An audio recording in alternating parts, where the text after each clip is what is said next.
Who came from Africa to the American shores, whose bodies still lay at the bottom of the Atlantic. We light these candles tonight for those who died through slavery. We light these candles tonight for Emmett Till, who was shot dead for whistling at a white woman in 1955. We light these candles tonight for Martin Luther King, who was shot on the hotel of the Lorraine balcony. We light these candles tonight for Medgar Evers, who was shot in his own driveway on his way to his night's dinner. It's a symbol. I appreciate what Dean Richardson said. Not of weakness or surrender, but of power. Those of you who've taken the Egyptian language class on this campus know that this is one of the oldest symbols in human society. This is the ancient Egyptian symbol of Carr, which means soul.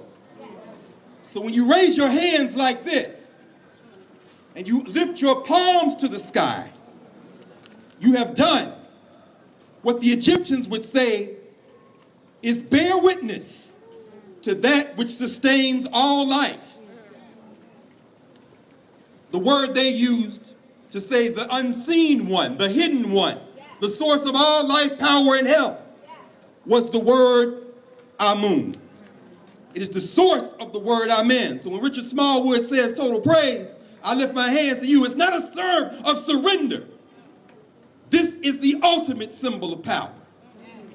Brother Peterman has framed this well.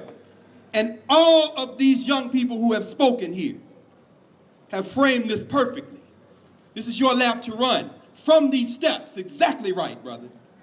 This is where you must accept this moment. I just came back earlier today. It was a limited run down at East Street Cinema of a new documentary on Fela Kuti. Some of y'all are probably familiar with Fela, the great Nigerian. One of the things Fela said near the end of his life is that he was explaining to his son Sheun, he said, you know, people might not understand what I'm trying to do right now, but if you're alive, do the thing that you do as well as you can. Strive to do it as well as you can. And after you have died, the people will come for you. Wow. They will find you.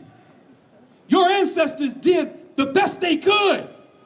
And we stand here living because of their sacrifice. And now we have come for them.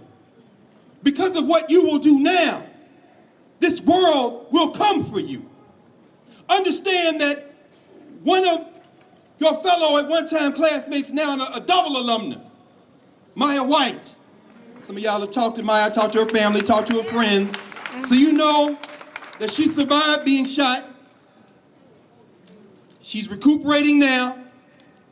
But she was there.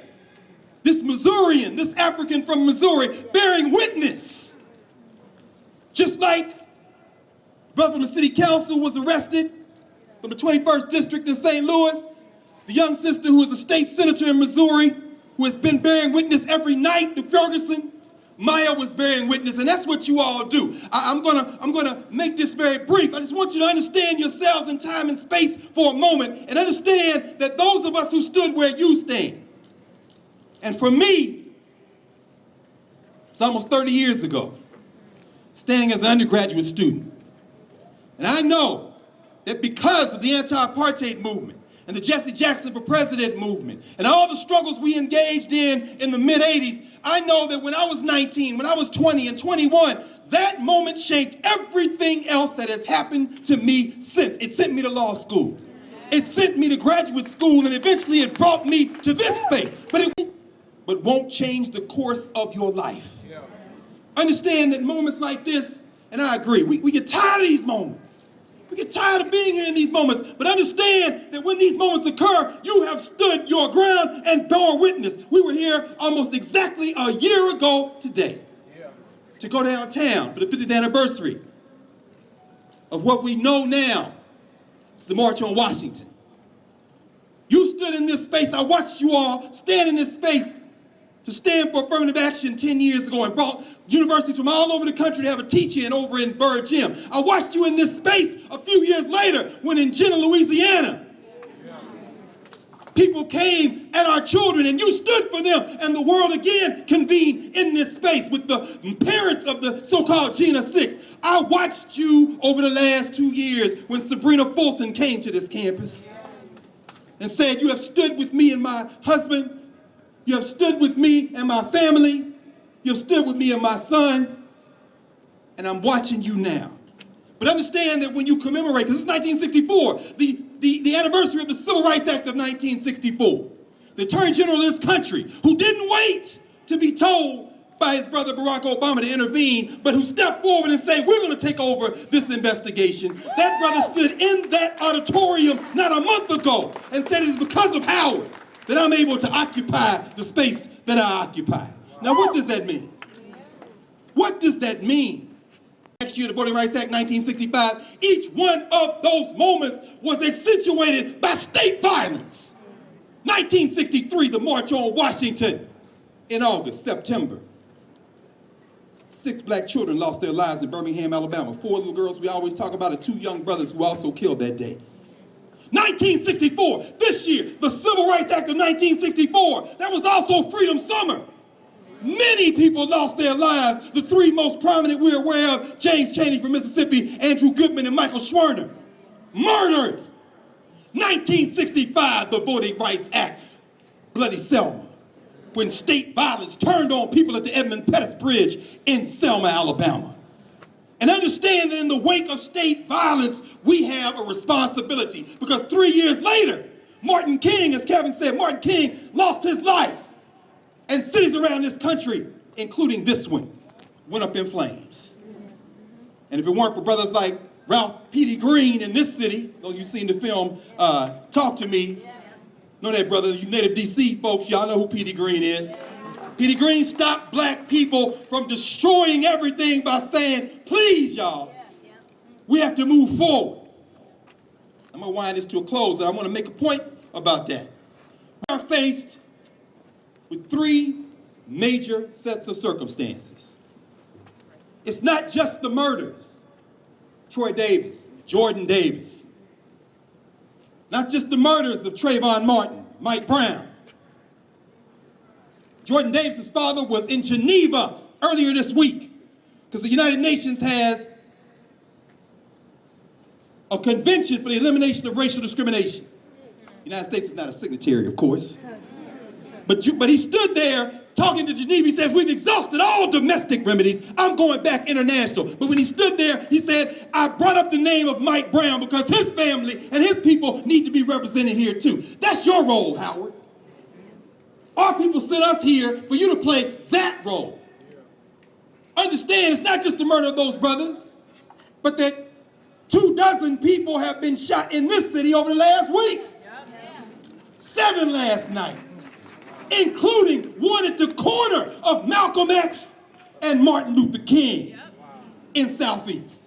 Saturday afternoon, I was standing at the corner of Malcolm X and Martin Luther King, thinking to myself, I love these black people, and let these children see you, and then bring them here and let them see. I was standing there, thinking that, and my God, not even a week later, a man is shot on that very same corner. That's not the police.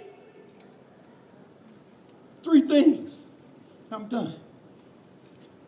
The first thing is, in this country, black citizenship is considered martyrdom. We are expected to suffer for this country. We are not expected to turn up for our rights, but to supplicate, to bow. That's not your role. It's not your role to save the soul of this country. If this country's soul is saved, it will be because of what you've done as a human being, not because you went out there to become a citizen. The second thing, black dissent is seen as treason. So when you put your hands up, that's seen as a form of dissent. Dr. King writes about this. It doesn't matter how you behave. Your very presence is seen as an opposing force. And finally,